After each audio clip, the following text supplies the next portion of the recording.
Mientras recibimos a nuevos participantes,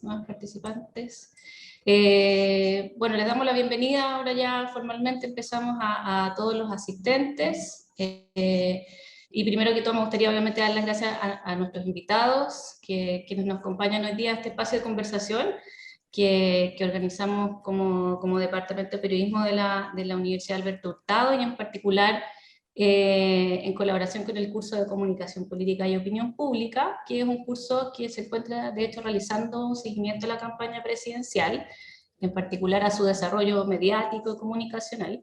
Y por lo tanto, la verdad nos sentimos sumamente afortunados de tener hoy día con nosotros a dos personas que son protagonistas de este proceso, que lo están viviendo, y con quienes queremos abordar parte de sus impresiones, de su experiencia con la actual campaña. Uno de ellos es Felipe Valenzuela, él es periodista y es director de comunicaciones de la candidatura de Gabriel Boric. Y también Enzo Abagliati nos acompaña hoy día, quien es coordinador digital de la campaña de la candidata presidencial Jasna Proboste. Así que a ambos les agradecemos sinceramente la buena disposición para acompañarnos, para estar acá en un periodo que es bastante álgido y de tiempos cortos. Así que bueno, les cuento brevemente cómo hemos pensado organizar la dinámica de este encuentro, que esperamos que ojalá realmente lo podamos convertir en un espacio de conversación. Yo voy a partir haciendo algunas preguntas iniciales a los invitados para cubrir algunos temas con ellos. Y posteriormente vamos a abrir el espacio a preguntas de los asistentes, que las pueden ir formulando de dos maneras. Una es que puedan ir dejando sus preguntas por escrito en el chat a lo largo de la conversación. Nosotros las podemos ir recogiendo y así se las podemos plantear a los invitados, ellos mismos también las van a ir viendo. O bien, si lo prefieren, pueden también levantar la mano y de esa manera nosotros les abrimos el micrófono para que pregunten directamente. De la forma en que está seteada la reunión, no se van a poder desmutear solos. Así que tenemos esas dos vías de participación, ¿ya? A través del chat o levantando la mano. Por lo tanto, ya para partir, quiero darles la palabra brevemente a ambos, a Felipe y a Enzo, en primer lugar, para pedirles que puedan presentarse y en particular que puedan describir o contarnos cuáles son las funciones que ambos cumplen en sus respectivos comandos. No sé quién quiere partir. Felipe, ¿te parece empezar tú? Ya, pues, empiezo yo. Muchas gracias por la invitación. El internet parece que hoy día en la tarde está medio para arriba y para abajo, así que avísenme por el chat si se corta o algo, para darle de nuevo. Y bueno, yo me llamo Felipe Valenzuela, soy periodista de la Universidad Católica, egresé el 2007, soy de Punta Arenas, y el equipo de comunicaciones en esta campaña al menos, es el equipo más grande de la campaña y tiene distintas patas. Tiene una pata de prensa que ve medios tradicionales, tiene una pata de redes sociales, tiene una pata de un equipo de análisis que está revisando toda la información que hay para ayudarnos a ir cambiando el rumbo, para seguir los lineamientos estratégicos que tenemos. También tenemos un equipo de audiovisuales, de fotógrafos, de diseñadores que arman las gráficas que ustedes las gráficas y los videos que ustedes pueden haber visto en redes sociales, y además tenemos un equipo creativo que nos está constantemente nutriendo de ideas para tratar de comunicar el mensaje, que al final es el objetivo que tenemos. Tenemos un mensaje que queremos entregar que tiene que ver con esta campaña y estamos tratando de comunicarlo desde muchas maneras distintas, y el equipo de comunicación al final tiene esa pega de buscar esos lugares donde podemos contar este mensaje que queremos comunicarle al pueblo de Chile, y ver cuáles son los mejores momentos y las mejores maneras de entregar este contenido. Gracias, Felipe. Enzo. Primero, bueno, agradecer la invitación. Quiero hacer un paréntesis inicial. El vecino de arriba está desde ayer haciendo obras y está en este momento como con un taladro encima de mi cabeza. No sé si ustedes lo escuchan. No se escucha nada, Enzo, no te preocupes. Ah, fantástico. Pensé que era una campaña de sabotaje la que tenía en este momento. No, mi nombre es Enzo Agliati, soy licenciado en Historia, me titulé mucho antes que Felipe, como se puede ver por las canas, por cierto, y también soy un magíster en Estudios Internacionales, soy dueño, socio fundador y dueño de una consultora que se llama Factor Crítico, especializada en relato y comunicación estratégica digital. Y digamos, el comando de la candidata Jasna Proboste, estoy a cargo del área digital, de toda la comunicación digital, y de esa perspectiva integro el equipo de comunicaciones estratégico que se encarga del despliegue de la candidatura. Bajo mi responsabilidad está todo lo que tiene que ver con la comunicación digital en todas sus dimensiones, sitio web, redes sociales, generación de piezas audiovisuales, piezas gráficas, y también muy de la mano con la agencia de Ángel Carcavilla, el trabajo en torno a la identidad de la candidatura, la identidad comunicacional de la candidatura, que además se va a desplegar pronto en la franja, digamos. Súper, gracias. Para continuar, quería preguntarle, bueno, de alguna forma, una campaña presidencial es un proceso eminentemente comunicacional. Seguro que tiene otros elementos programáticos, territoriales, políticos, pero es en gran medida un esfuerzo de comunicación constante del candidato y sus propuestas con potenciales votantes. Quisiera partir preguntándoles respecto a esta ecuación entre la figura del candidato, sus atributos individuales, su historia, su familia, y sus propuestas programáticas, que tiene que ver un poco con lo que ellos están proponiendo como futuros presidentes de Chile. ¿Qué espacio han tenido dimensiones a su juicio hoy en la campaña? Especialmente pensando no solamente en sus propios esfuerzos, sino en términos de la cobertura de prensa, en términos de la conversación en redes sociales. ¿Cuál es su impresión al respecto? No sé, ¿seguimos con el mismo orden? ¿O yo? Podemos mantener el mismo orden para que sea más fácil, sí, yo creo. Dale, Felipe. Ya. Es buena la pregunta. Yo creo también que las evidentemente actos comunicativos. Y como todo acto comunicativo, es imposible no comunicar. Quedarse callado es comunicar cosas. Evitar hablar de temas es comunicar cosas. Entonces uno siempre está, en cada acción que toma, está tratando de tasar cuáles son las repercusiones comunicativas, de ir a un foro, de no ir a un foro, de ir a una región, de no ir a otra región, de hablar de un tema, de no hablar de otro tema. Entonces la comunicación siempre está metida en la campaña. Es una parte súper estructurante. Y un poco por eso el equipo más grande de esta campaña es el de comunicaciones, porque entendemos que tiene esa relevancia. Nosotros partimos de un diagnóstico de que hay un desprestigio súper fuerte, súper profundo en las instituciones democráticas. Este es un fenómeno que está sucediendo en el mundo, pero en Chile es particularmente visible.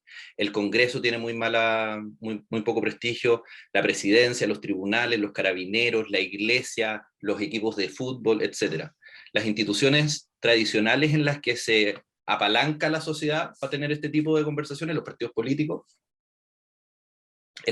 Entonces, la conversación sobre las elecciones sucede en otro lugar, sucede en la sobremesa, sucede en el grupo de WhatsApp de tus amigos y de tu familia. Y con ese diagnóstico, lo que nosotros tratamos de hacer es tratar de o meternos en conversaciones que están sucediendo o tratar de instalar conversaciones que a nosotros nos parecen interesantes para esta campaña.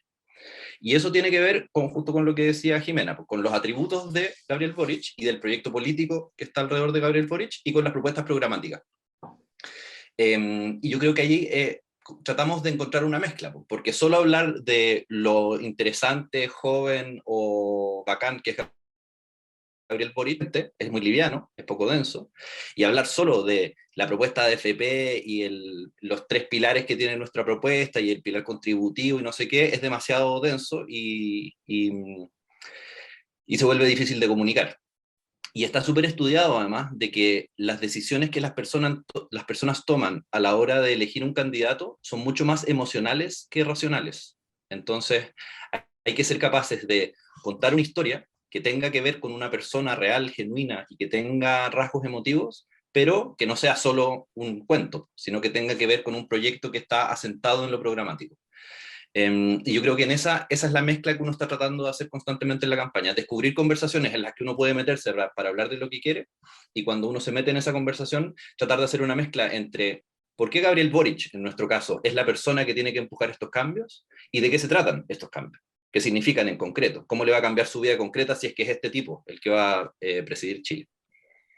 Eso, y para terminar nomás, y eso viene también muy nutrido por la trayectoria desde donde venimos nosotros. Pues nosotros venimos del movimiento social, del movimiento estudiantil, nos formamos en marchas, en asambleas, en paros, en tomas, y entonces creo que tenemos una aproximación bien desde lo colectivo y lo horizontal a este tipo de problemas. Y eso que yo creo que ayuda mucho para sintonizar con lo que a mí me parece que es lo que está pasando en Chile, que hay una cierta crisis de las estructuras tradicionales y una necesidad de pensar en maneras nuevas, de relacionarnos, de gobernar, de hacer las cosas.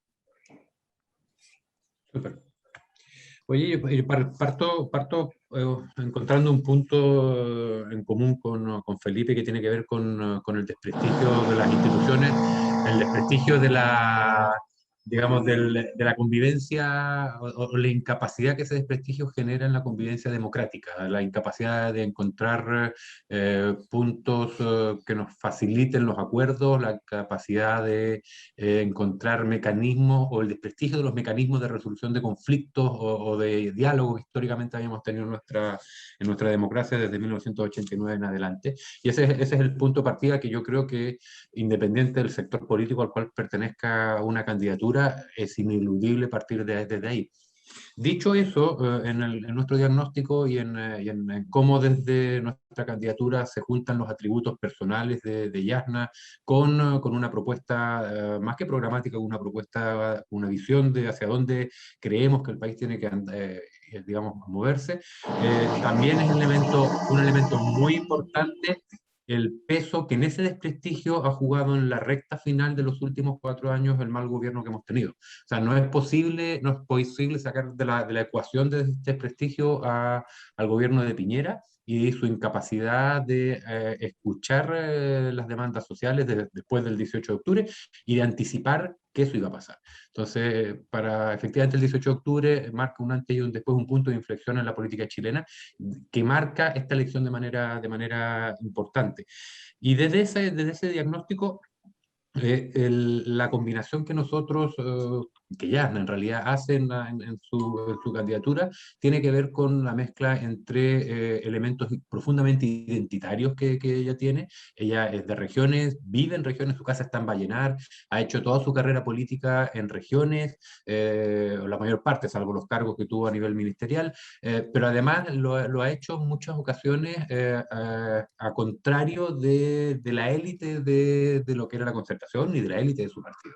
Entonces, en ese sentido, no es la figura tradicional de estos 30 años, sino que es una mujer de Aguita, de regiones, que ha tenido que, no quiero utilizar la palabra luchar, pero sí que ha tenido que ganarse los espacios que no eran espacios naturales para una mujer en la política hace 20 años atrás y que todavía, por lo que uno puede ver en la papeleta, parece que no son propios digamos, para las mujeres en una presidencial del 2021. Entonces, hay un tema identitario, pero también hay un tema de trayectoria. Cuando hablamos de trayectoria, nos referimos a que, dado el profundo desprestigio y el ahondamiento que este desprestigio generó el gobierno del presidente Piñera, se va a requerir un gobierno durante los próximos 4 años, o lo que dictamine la convención, porque a lo mejor la convención dictamina que va a durar 2 años, 3 años, que requiere capacidad de gestión, que requiere experiencia, que requiere un conjunto de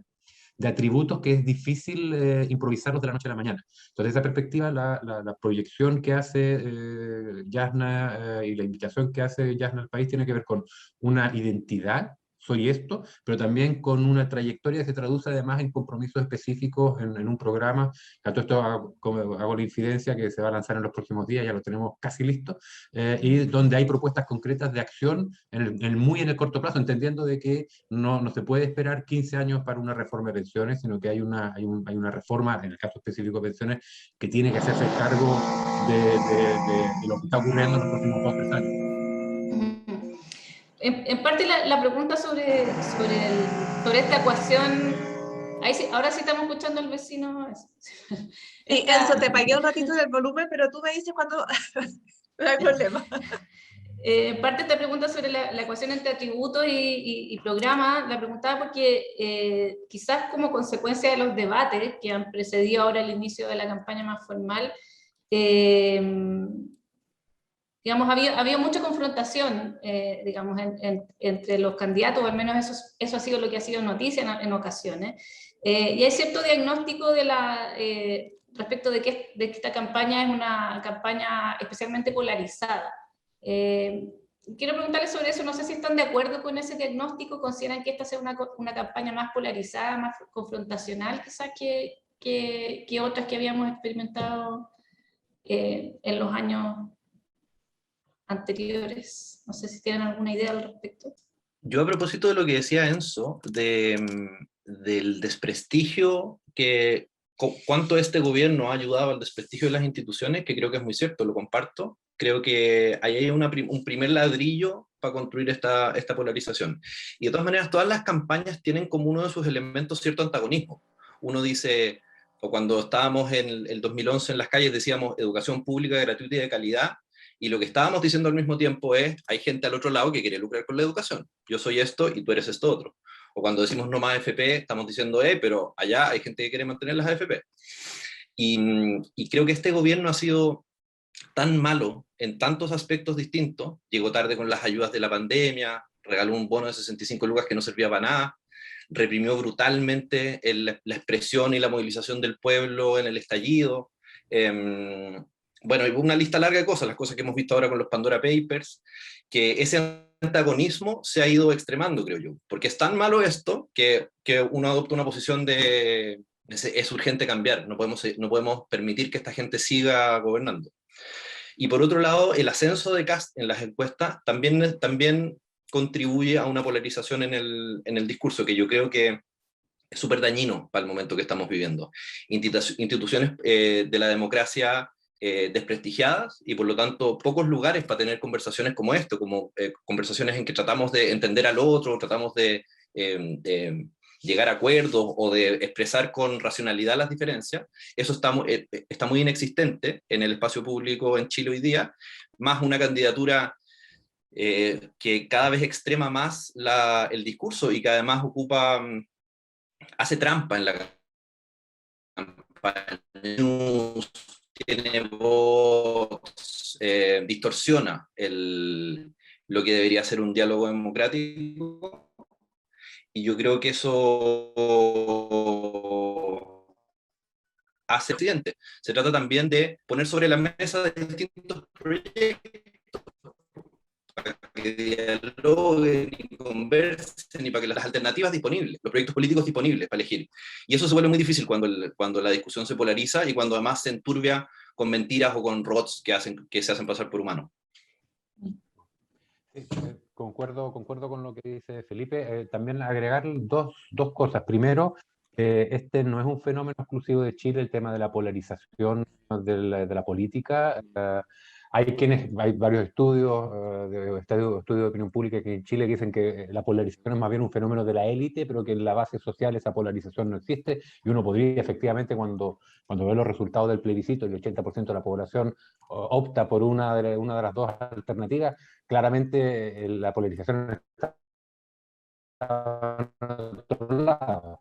Cuando uno ve lo que pasó en Brasil, lo que está viviendo la política norteamericana desde hace ya 6-7 años, ahí después tratar de entender las causas y empezar a hablar del rol que han tenido las redes sociales, el rol del declive. Primero, no es un fenómeno exclusivo de Chile. Segundo, y eso sí yo creo que tiene que ver con una particularidad. La polarización es algo que ya uno lo vio en la elección anterior, con el mito de Chilezuela y cómo desde ciertos sectores de la política chilena se utilizaron argumentos ficticios para manipular la opinión pública y tener influencia en la decisión electoral de las personas. Entonces, esto es un proceso que viene de largo.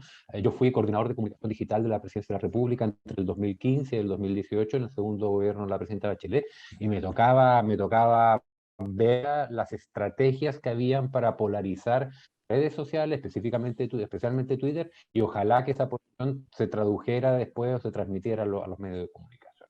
Entonces, es un fenómeno mundial, es un fenómeno que en Chile no parte ahora, que había partido ya en la elección anterior, pero lo que sí yo creo que contribuye mucho a la polarización en esta elección en particular es que ninguna de las candidaturas tiene asegurado el paso a la segunda vuelta.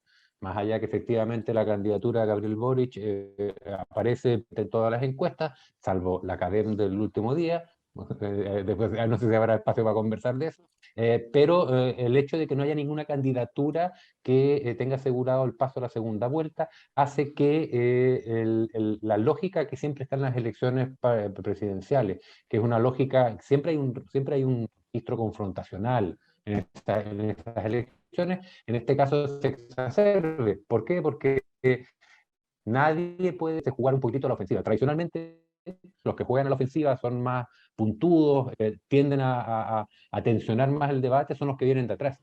Ahora resulta que los que están por delante, primero hay un candidato de extrema derecha, como José Antonio Kast, y por otro lado hay un candidato que, a pesar de llevar primero las encuestas, como Gabriel Boric, no tiene en este momento asegurado el paso a segunda vuelta. Bueno, nos están llegando algunas preguntas de estudiantes que las vamos a reunir, pero les voy a hacer otra pregunta que no sé si es tan fácil de contestar, en el sentido de que yo asumo que hoy día estamos, digamos, frente a un sistema de medios que está integrado, como que hacer las diferencias entre tipos de medios, no sé si es tan fácil, pero si les pido como hacer ese ejercicio, como pensando como en el ecosistema informativo que tenemos hoy día, ¿existen a su juicio en esta campaña frentes comunicacionales que sean más importantes que otros en temas en términos de que se juegue el resultado de esa campaña en ellos? Acá, no sé, recién Enzo hablaba de Twitter, un poco de la sinergia con los medios más tradicionales, no me refiero a los debates, viene la franja electoral, está la cobertura de prensa, el trabajo territorial. Me imagino que todos esos de alguna manera son frentes comunicacionales. ¿Hay prioridades de alguna forma? ¿Hay algún frente más importante que el otro hoy día, a su juicio?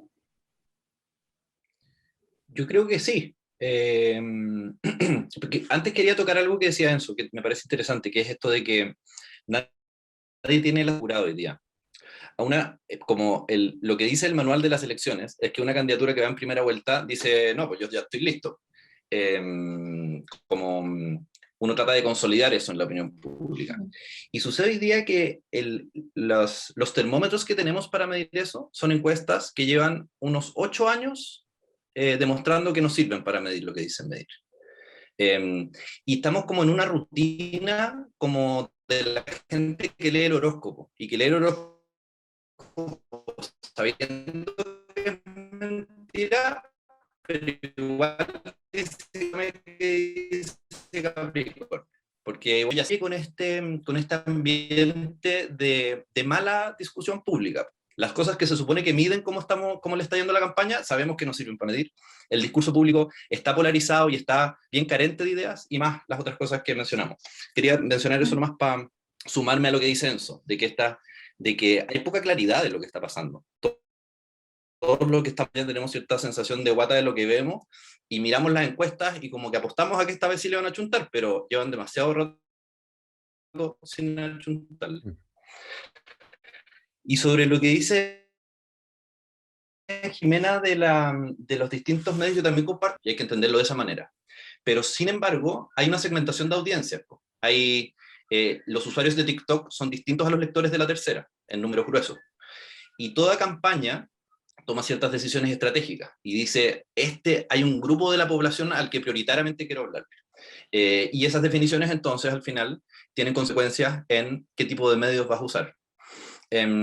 La penetración de la tele en Chile es bastante alta para que yo creo que para cualquier campaña sea un espacio súper privilegiado. Y la franja es un espacio, además porque es súper transversal, porque mucha gente de muchos lados ve tele. Y las redes sociales son un lugar que tiene otra característica, porque te permite interactuar y te permite también segmentar más específicamente cuando le ponís plata para el avisaje pagado. Y ahí, en la campaña nosotros, tenemos ciertas definiciones de que nosotros sentimos de que hay un nicho súper importante de gente joven que se activó para el estallido, y que hay algunos de ellos que se desilusionaron de lo que pasó.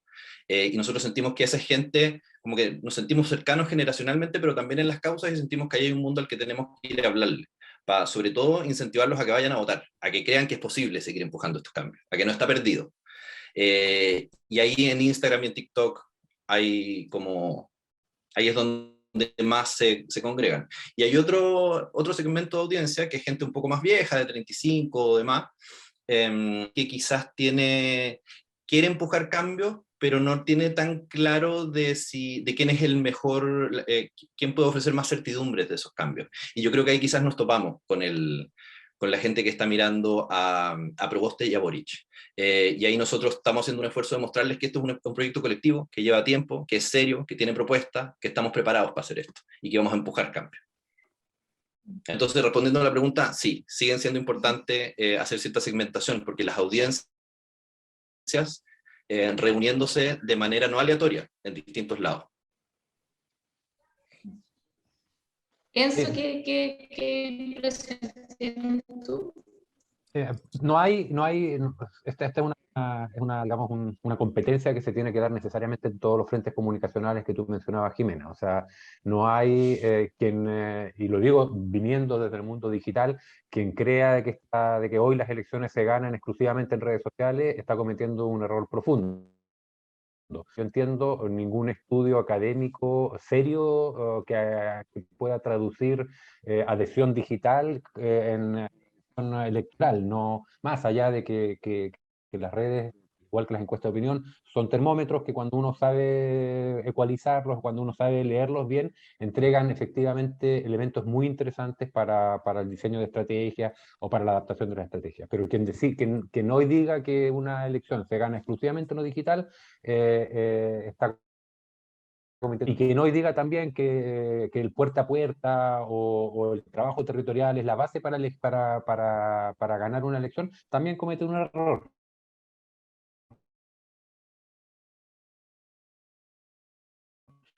¿Por qué? Porque nunca ha habido un medio que tenga ese nivel de penetración en la población, pero además con un nivel de intimidad que ni la tele en mejores momentos o sea, cuando el 80% de la población, o más, incluso creo que el 90%, tiene WhatsApp, como comentaba antes Felipe, lo que tienen que hacer las campañas es tratar de meterse en esa pantalla y que ya sea a través de un meme inmediato, la candidata aparezca en esa intermediación con la información política que ocurre a través de WhatsApp, a través de Facebook. Entonces, hoy todos los frentes comunicacionales son importantes. Los diversos análisis legal, digamos, no la que hicimos nosotros la consulta, pero la primaria legal, tanto los debates y las franjas jugaron un rol muy importante. ¿Qué quiere decir? Que la tele sigue siendo la tele. Y sigue marcando sus 40, 50 puntos en momentos importantes.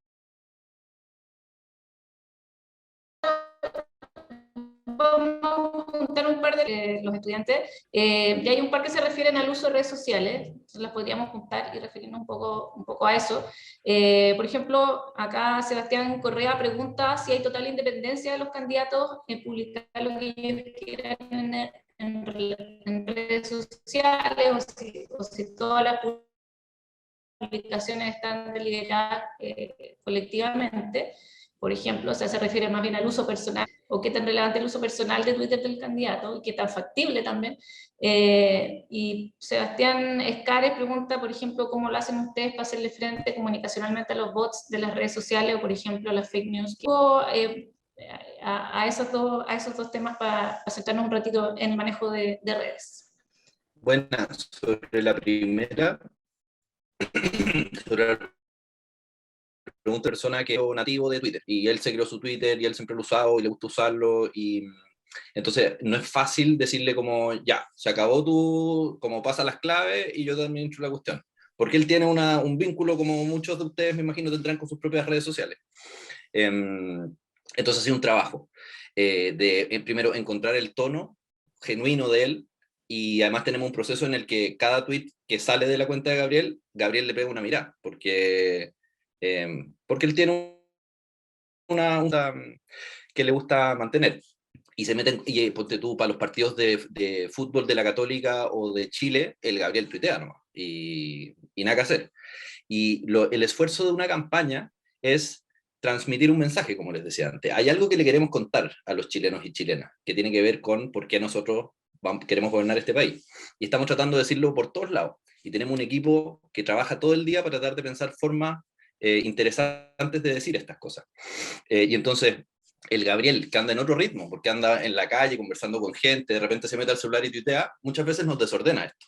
Pero también le da, yo creo que un toque de frescura y de genuino, y de que se nota que esto no es una cuestión maqueteada. Y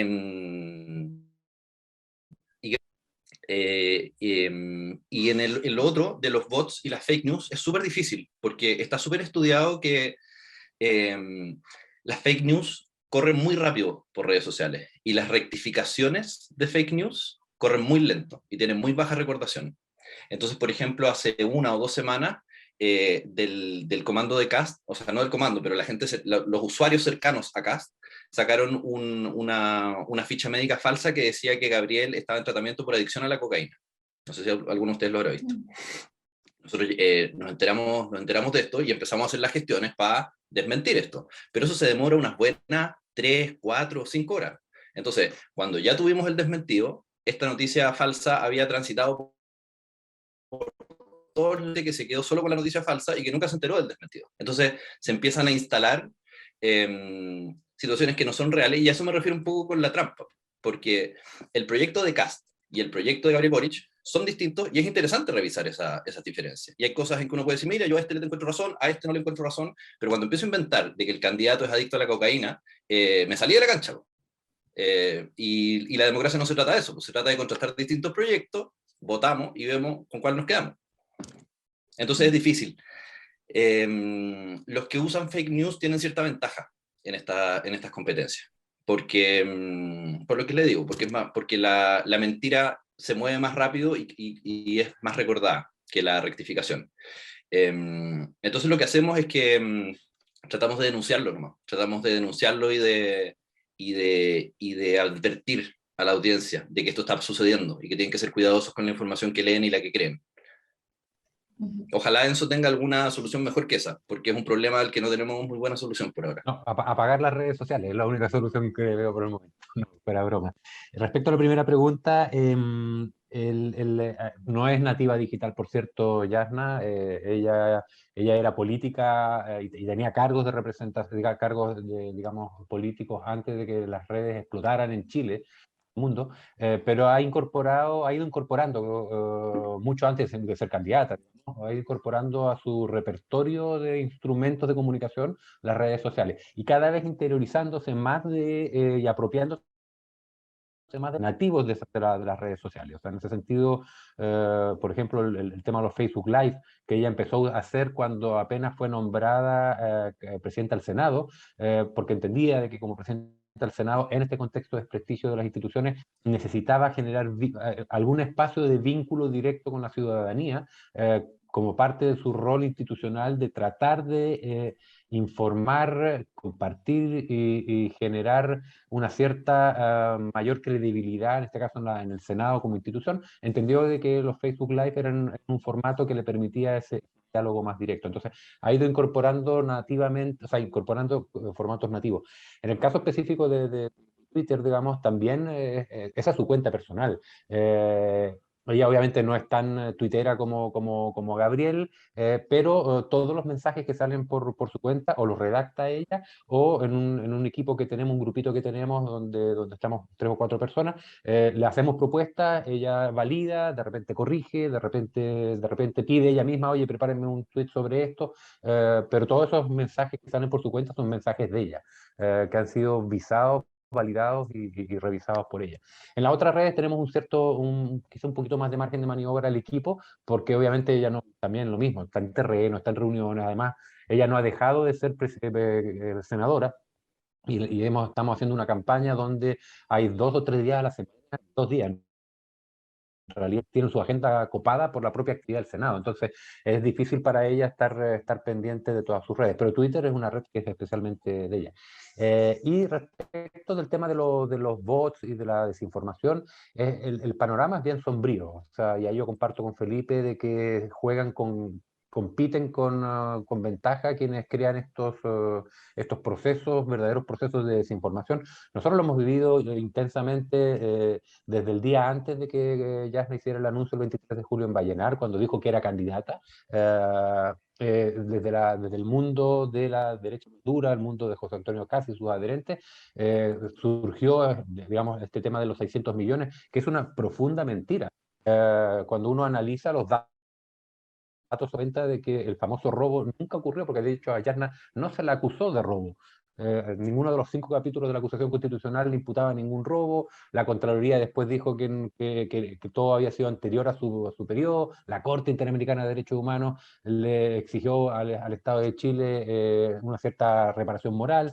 En ese sentido, lo único que uno puede hacer desde el seno de una campaña es asumir primero de que en el mejor de los escenarios vas a empatar en ese relato. No vamos a borrar la mentira de del robo de los 600 millones, pero sí podemos entregar argumentos, y Yasna lo ha dicho una y mil veces en distintos espacios de comunicación, podemos entregar argumentos para que nuestros adherentes y aquellas personas que quieren genuinamente informarse de la realidad en torno a los datos objetivos de este proceso puedan formarse una opinión propia. Y poder efectivamente tener argumentos para cuando el tío le comparte en WhatsApp el viral del robo de los 600 millones para responder. Entonces, lo que uno puede hacer es entregar datos, un poco lo que hicieron en España de Gabriel, digamos, cuando creo que fue la clínica, que sacó un comunicado diciendo que la ficha era totalmente falsa, que hacer lo mismo. Pero sabiendo de que es un contexto, es una batalla que difícilmente se va a ganar, digamos. ¿Deja sumar una cosita, Jimena? Dale, sí, dale. Que en todas las elecciones, desde que existen elecciones, siempre hay gente que hace trampa. Esto no es tan nuevo, esta es una nueva manera de hacer. Antes compraban votos, votaban urnas, falsificaban votos, eso siempre ha existido. Y yo creo que ahí es súper importante también el proyecto en el que uno está, porque hay gente, como creo yo, gente que rodea a José Antonio Caz, que está dispuesto a todo para ganar esta elección. Y hay otros proyectos donde yo veo a la gente de Yasna y también al equipo nuestro, que siente que hay ciertos límites para ganar las elecciones. Y que si el otro te hace trampa y te gana, bueno, yo me quedo tranquilo nomás de que quizás perdí, pero no hice trampa. Y creo que eso también da cuenta de los proyectos que están en juego en esta elección. Y si hay un candidato que está dispuesto a todo por ganar, cuando sea gobierno, va a estar dispuesto a todo también cuando estén sus convicciones en juego. Y eso es súper peligroso para una democracia. O sea, las dictaduras se construyen así. Voy a avanzar con otra de las preguntas de los estudiantes, que la voy a juntar con una mía para hacer un megamix. Acá Jorge Palacios pregunta, dice que Felipe al comienzo se refieren un poco al desprestigio que tiene el Congreso actual, o la política hoy día, pero destaca que ambas candidaturas presentes provienen del Congreso, diferenciándose del resto de los parlamentarios gracias a acciones individuales, tales como el acuerdo del 15 de noviembre o mínimos comunes. Les pregunta si ustedes creen que esos eventos son la base de las candidaturas respectivas. Y para ampliar un poco esa pregunta, la quiero juntar con, digamos, la pregunta que quería hacerle yo respecto del inicio de la campaña, digamos, de la propaganda oficial, que entiendo que el viernes se abre esa puerta. Si nos pueden contar algo, digamos, comentar algo respecto de los énfasis que van a tener esos espacios. Digamos, las campañas que ustedes ahora van a activar, me imagino, en altos niveles. No sé si podemos juntar de todas maneras. esas respondiendo a la primera pregunta, yo creo que el 15 de noviembre no es la base de esta candidatura, pero sí da cuenta de una cosa que la candidatura quiere expresar. Es un eslabón más en la cadena de lo que nosotros creemos o lo que nosotros estamos tratando de representar. Nosotros estamos tratando de contar una historia, y con una historia no me refiero a una mentira, sino a una narración de algo que es real y de lo que nosotros nos sentimos parte. Y esta historia tiene que ver con un proceso de cambio que empezó hace harto tiempo en Chile. Nosotros nos sentimos parte porque nos formamos en el movimiento estudiantil. Hay antes que eso, en el que el pueblo de Chile dijo, basta de abusos y quiero cambios, quiero que las cosas no se sigan haciendo como se han hecho hasta ahora. Nosotros sentimos que ese proceso de cambio se expresó con mucha fuerza en el apruebo, donde casi el 80% de la población dijo, sí, quiero una nueva constitución. Y eso era expresivo del estallido, de gente que se había movilizado por distintas causas para decir, quiero cambiar las cosas. Y sentimos que entonces hay una mayoría en Chile que es parte de este proceso de cambio, que Gabriel también es parte de este proceso de cambio, no es el protagonista, no es el líder iluminado, es parte de este proceso de cambio. Y hay un grupo chico de gente, pero con harto poder, que quieren detener estos cambios. Nosotros sentimos que Piñera y Sichel, que es el que ex ministro de él y que es su continuidad, expresa mucho ese freno de mano, ese no, quedémonos hasta acá, no sigamos cambiando porque es peligroso. Y que Kast representa una versión mucho más radical de eso, que no solo dice detengamos los cambios, sino que dice retrocedamos, volvamos al Chile de los 90 o volvamos a la dictadura incluso en algunas cosas, y creemos que lo que está en juego entonces, y bueno, y el acuerdo del 15 de noviembre creemos que es expresión de eso, una coalición política que frente a un escenario difícil, de crisis, pero que está empujando cambios, se sienta a conversar para seguir empujando esos cambios, para que esos cambios avancen y no se... Y la franja, en la franja queremos tratar de contar eso mismo que acabo de decir yo, de que hay un proceso de cambios que está avanzando y que Gabriel es quien mejor puede acompañar esos cambios, para asegurarse de que sigan avanzando. Y que hay otros sectores que o los quieren detener, o los quieren hacer retroceder, o una diferencia que nosotros sentimos que tenemos con el proyecto de Yasna es que si bien Yasna ha apoyado varios de esos cambios, la gente que la rodea en muchas ocasiones en el pasado no se ha mostrado comprometida con esos cambios, en particular gente de la democracia cristiana. No lo digo para polemizar, sino para entender la narración instalar. Por un lado, para responder las dos preguntas, en el caso de Yasna, a diferencia de Gabriel, o incluso a diferencia de otros candidatos que están en la papeleta, el que ella esté en la papeleta es un hecho, no quiero decir fortuito, pero es un hecho que uno hubiera opinado a finales del año pasado quién iban a estar en la papeleta. Yasna no estaba en esa foto. No estaba, y efectivamente su nombramiento como presidente del Senado, pero más allá del nombramiento como presidente del Senado, la capacidad que demostró desde la presidencia del Senado para hacer algo que parecía hasta ese momento imposible, que era aunar a toda la oposición detrás de los mínimos comunes, como institucional, al mal manejo de la crisis sanitaria y de la crisis económica producida por la pandemia, la puso en un lugar que, ella lo ha dicho en más de alguna oportunidad, no pensaba estar. Y de hecho no hizo carrera para llegar a la presidencia. Les puedo confidenciar sin ningún problema, de que la decisión de ser candidata efectivamente la toma 4 días antes del anuncio en Vallenar el 23 de julio. A pesar de que corre el mito de que ella hacía meses había decidido ser candidata y estaba esperando que pasaran ciertas cosas, ella no estaba esperando que pasaran ciertas cosas. Ella llegó al convencimiento 4 días antes del anuncio en Vallenar que no le quedaba otra que asumir, a producto del liderazgo que había tenido desde la presidencia del Senado, asumir ese papel. Eso hace, y para responder la segunda pregunta, eso hace que lo que va a ocurrir en la franja para nosotros tiene quizás, a diferencia de lo que ocurre con Gabriel, que ya tuvo franja, u otros candidatos que están en la papeleta, que ya han tenido otras campañas presidenciales, para nosotros la franja juega un rol central porque va a permitir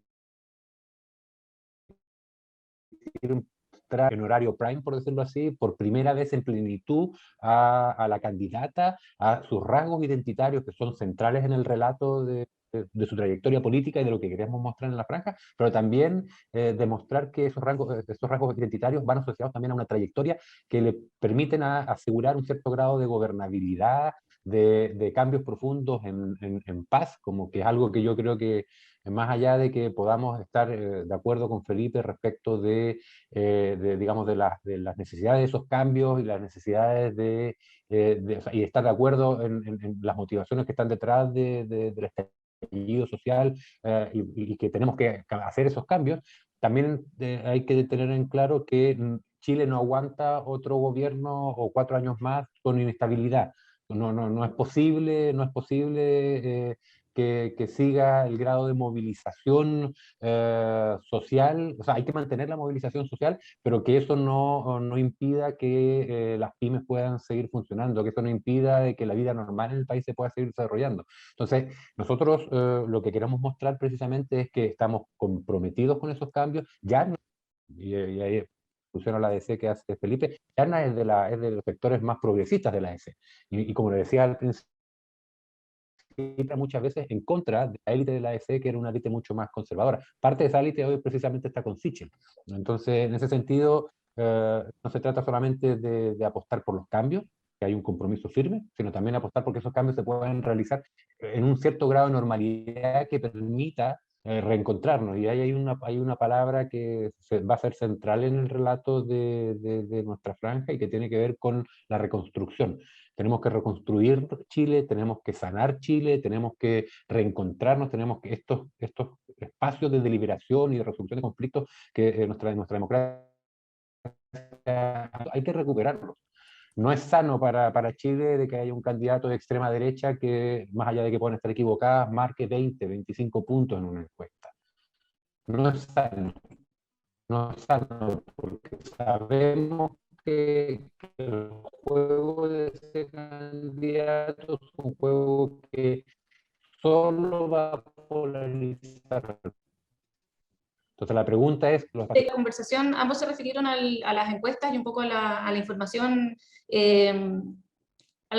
poco, digamos más bien la poca capacidad predictiva que han tenido, sobre todo respecto al resultado de las elecciones. Hemos tenido ya varios ejemplos recientes de fenómenos electorales que no fueron ni por cerca medidos en las encuestas que de alguna forma eran replicadas en los medios, etc. Pensando un poco en este contexto que parece ser relativamente volátil desde el punto de vista electoral o también desde el punto de vista de cómo estamos intentando medir la opinión pública, quiero preguntarles cómo ustedes, como parte de equipos comunicacionales de las candidaturas, cuáles son las herramientas que ustedes utilizan para en el fondo tratar de levantar el pulso de la opinión pública, asumiendo que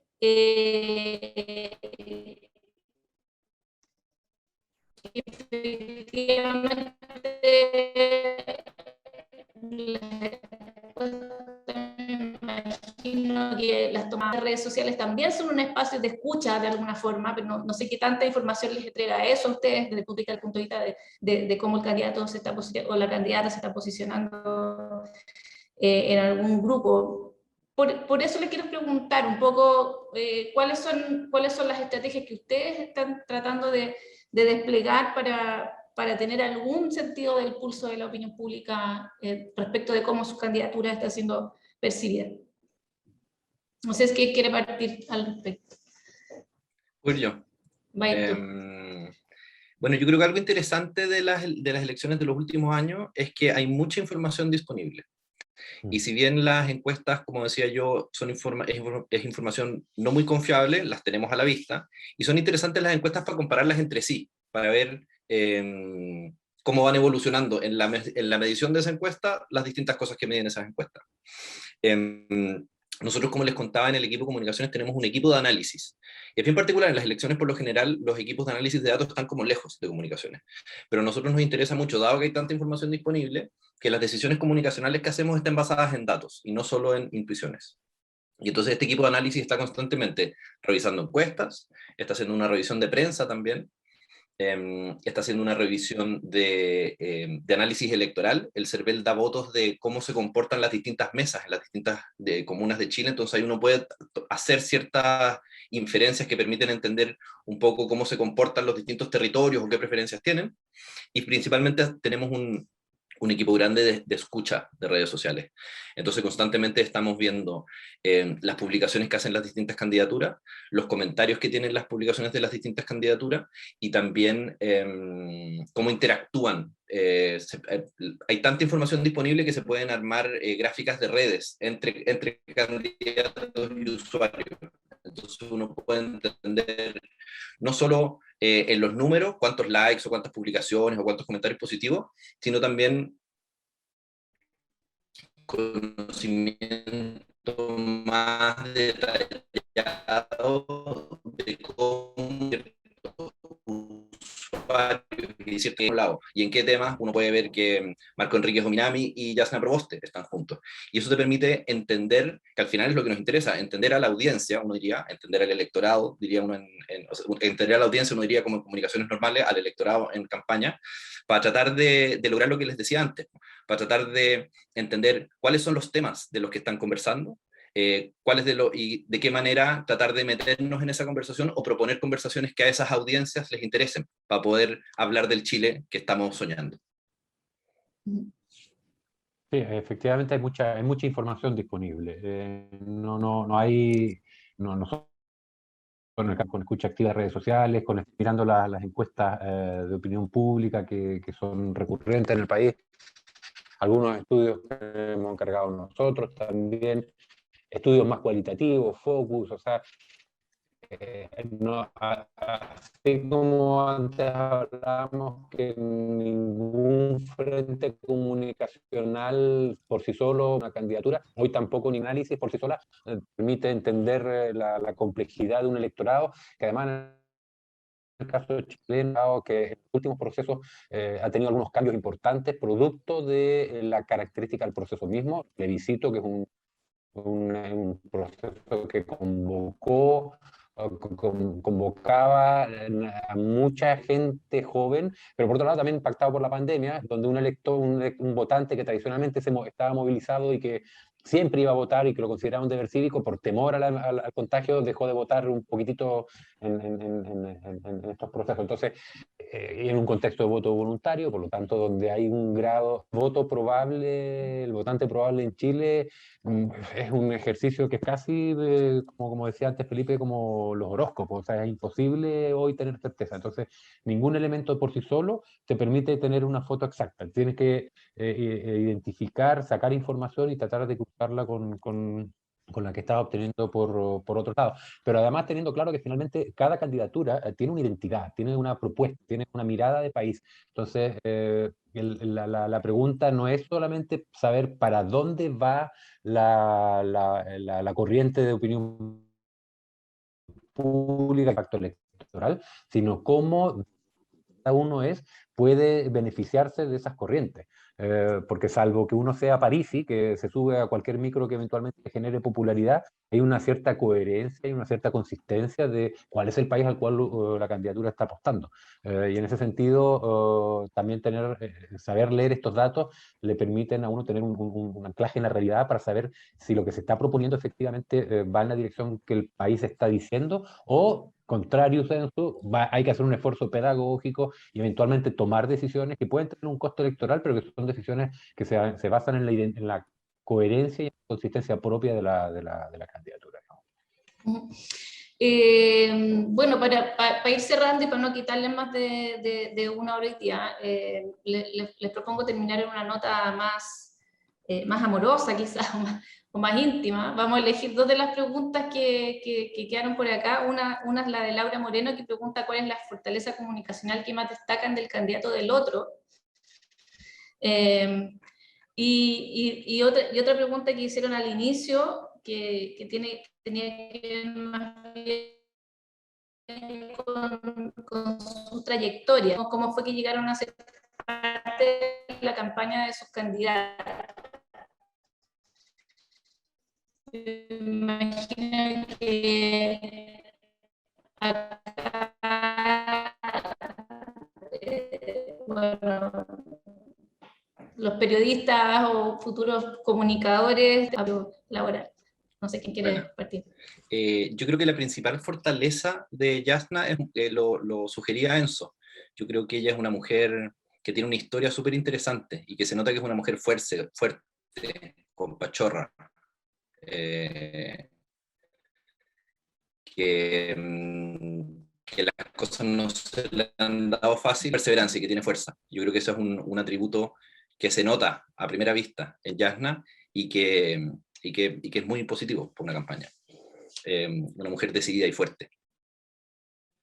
Sobre lo otro, Yo soy de Punta Arenas, entonces nos conocíamos desde Punta Arenas con Gabriel. El Gabriel es más chico que yo, pero nos cachábamos desde Punta Arenas mismo, y teníamos cierta amistad que se fue cuajando más porque nosotros nos vinimos a estudiar a Santiago, y ahí nos volvimos a encontrar, y después, como les contaba antes, en las mismas luchas sociales se fue tejiendo una amistad que se transformó más en una complicidad más política, en el mismo movimiento estudiantil, y después en el largo camino que ha sido la conformación del Frente Amplio. Hemos pasado por distintos movimientos, por distintas apuestas políticas, que ahora ya está más consolidada. Estamos tejiendo confianzas y trabajo conjunto. Yo trabajé con él también en el Parlamento un tiempo, fui su jefe de prensa, después fui su jefe de gabinete, y compartimos una visión muy parecida de lo que creemos que está pasando en Chile y de lo que creemos que en lo que podemos ayudar para mejorar Chile. Fortaleza de Boric, hay algo que a mí de Gabriel siempre me ha llamado la atención positivamente, por cierto, y es que que es un perfil de político que no tiene que ver con lo etario, con lo generacional, porque en su generación hay otros políticos, muchos que por cierto no comparten ese rasgo, pero que él es un político muy genuino.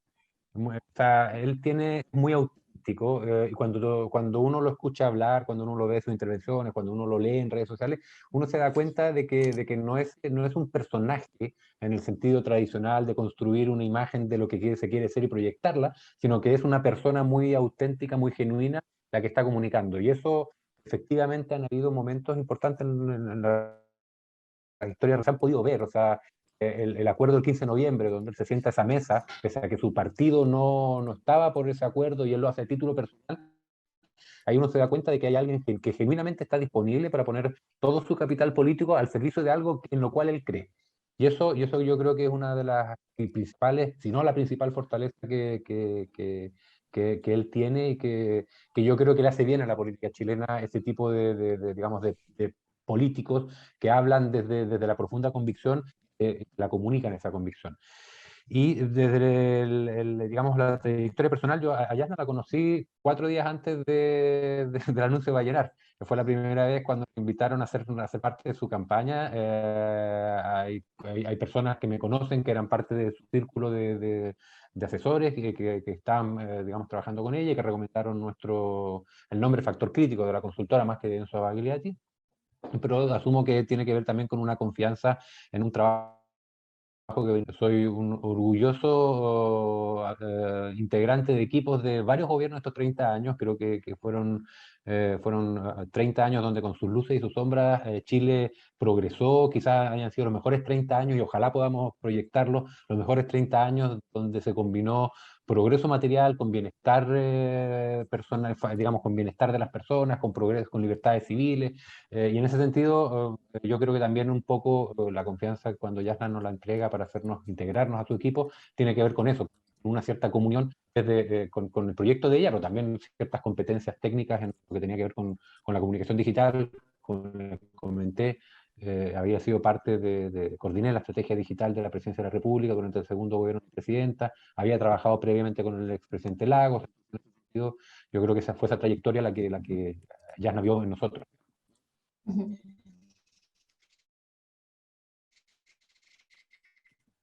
Bueno, yo creo que nos vamos a ir cerrando en sus días, que me imagino que están álgidos.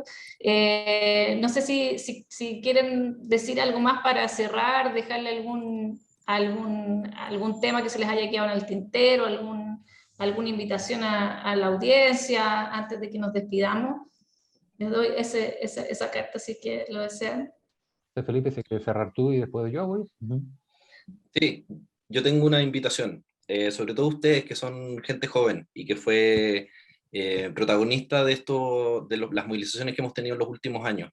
La invitación es a que se metan, a que o se organicen y participen activamente en la política, o que discutan, se informen y que voten, que participen, porque si ustedes deciden soltar, es muy posible que volvamos a lo que estábamos antes. Si ustedes siguen activos y si siguen movilizados, es mucho más posible que podamos seguir empujando las transformaciones que queremos.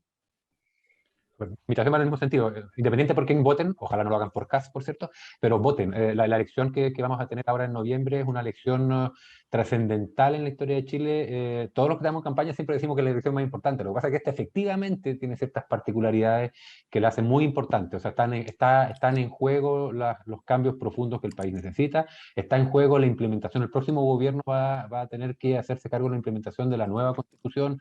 No es menor la responsabilidad que el futuro gobierno va a tener. Y eso es importante, que la decisión de quién va a estar encabezando ese proceso, ojalá sea con la mayor participación posible, para que tenga la mayor legitimidad y que pueda efectivamente acompañar esos cambios que todos esperamos que ocurran en Chile. Por eso, vayan a votar. Bueno, muchas gracias a ambos, gracias Felipe, gracias Enzo, gracias a todos los estudiantes que se conectaron y participaron. No pudimos hacer todas las preguntas, hicimos una gran cantidad de preguntas que ustedes levantaron. Buenas preguntas también, así que les agradezco la participación. Eso, muchas gracias y ya nos despedimos. Entonces, que estén muy bien. Chao, Muchas chao. gracias por la invitación. Chao, Chao. chao. Gracias.